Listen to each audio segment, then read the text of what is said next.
किसी गांव में मदन नाम का एक गरीब चाय वाला रहता था। उसके घर में उसकी पत्नी सीमा और उसकी बेटी रीनू थे। रमन गांव में ही चाय बेचता था।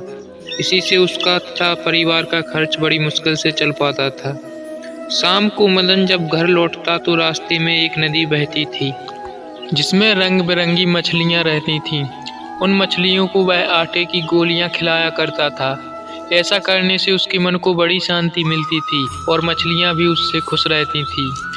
गरीबी के कारण मदन अपनी बेटी रीनू की स्कूल की फीस भी बड़ी मुश्किल से भर पाता था। एक दिन रीनू स्कूल से रोते हुए घर आई। मदन के पूछने पर उसने बताया कि आज उसकी टीचर ने स्कूल से उसका नाम काट दिया क्योंकि मदन ने पैसों की कमी के कारण पिछले 3 महीनों से उसकी फीस नहीं भरी हुई थी। अगले दिन मदन चाय बेचने नहीं गया बल्कि उदास मन से नदी के किनारे जाकर बैठ गया और वहीं बैठकर मछली को दाना डालने लगा। जब वह वापस जाने लगा तो उस नदी से एक सुनहरी जलपरी निकली और मदन से बोली, क्या बात है मदन, आज तुम उदास लग रहे हो। मदन उस जलपरी को देखकर हैरान हो गया। उसने पूछा कि आप कौन हो और मेरा नाम कैसे जानती हो। जलपरी ने कहा, मैं एक जलपरी हूँ और मुझ में कुछ जादुई शक्तियाँ हैं जिससे मैंने तुम्हारा नाम जान लिया। तुम्हारी मछलियों को दाना खिलाने की आदत से मैं बहुत प्रसन्न हूँ। अगर तुम्हें कोई कष्ट है तो मुझे बताओ, मैं तुम्हारी मदद करूँगी। मदन ने सारी बात उस जलपरी को बता दी। जलपरी ने कहा, मदन, कल तुम सूरज निकलने से पहले यहाँ आना। मैं तुम्हें सोने के सिक्कों से भरा थैला दूंगी जिससे तुम अपने परिवार का खर्चा अच्छे से उठा सकोगे। ऐसा सुनकर जलपरी वापस नदी में चली गई। अगले दिन सूरज निकलने से पहले ही मदन नदी पर पहुंचा।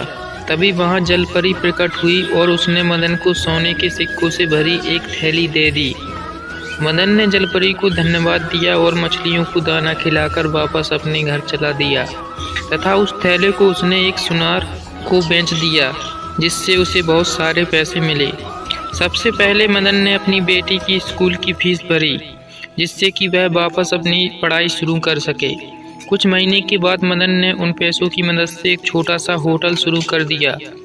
उस होटल से उसकी आर्थिक स्थिति काफ़ी सुधर गई थी। उसने एक पक्का मकान भी बनवा लिया था। मदन ने सोचा कि अब उसके पास अच्छा खासा धन हो गया है। अब वह जलपरी को धन्यवाद करके उसके सोने का थैला उसे वापस कर देगा क्योंकि अब वह मेहनत से व्यापार के द्वारा अपने परिवार का खर्च चला सकता है। ऐसा सोचकर वह रात को जल्दी सो गया। उसी गांव में रमेश और सुरेश नाम के 2 व्यक्ति रहते थे। वे मदन की सफलता से ईर्ष्या रखने लगे कि वह इतनी जल्दी कैसे धनी व्यक्ति बन गया। किसी तरह उन्हें सोने के सिक्कों वाली बात पता चल गई। अब तो रमेश और सुरेश ने एक योजना बनाई कि कल जब वह नदी के पास जाएगा तो हम उससे सोने के सिक्कों की थैली छीन लेंगे। योजना के अनुसार दोनों ने मदन का पीछा किया और नदी के पास ही एक झाड़ी के पीछे छिप गए। मदन ने जलपरी को थैला वापस करते हुए कहा कि जलपरी, तुमने मेरी बहुत मदद की है और तुम्हारे कारण मैं अब एक धनी आदमी बन गया हूँ। साथ ही मैंने अपने व्यापार भी शुरू कर लिया है, इसलिए मैं यह सोने के सिक्कों की थैली आपको लौटाना चाहता हूँ। जलपरी मदन की ईमानदारी से बड़ी प्रसन्न हुई। अभी वह बात कर ही रहे थे कि रमेश और सुरेश दोनों ने मदन को पकड़ लिया और उसे धमकाने लगे और थैला देने के लिए कहा। यह देखकर जलपरी ने अपनी छड़ी घुमाकर उन दोनों को बेहोश कर दिया।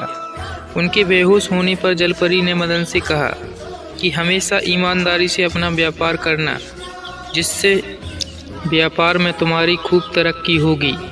यह सुनकर मदन ने जलपरी से वादा किया कि वह अपनी ईमानदारी और पूरी लगन से काम करेगा। उसने जलपरी को धन्यवाद दिया और सिक्कों का थैला सुनहरी जलपरी को वापस कर दिया। फिर उससे विदा लेकर अपने घर वापस लौट गया।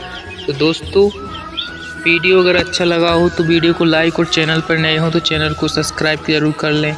आपके सपोर्ट की बहुत ज़रूरत है हमें। तो चलिए दोस्तों, मिलते हैं नेक्स्ट स्टोरी में। तब तक के लिए आप मुझे सपोर्ट करते रहना।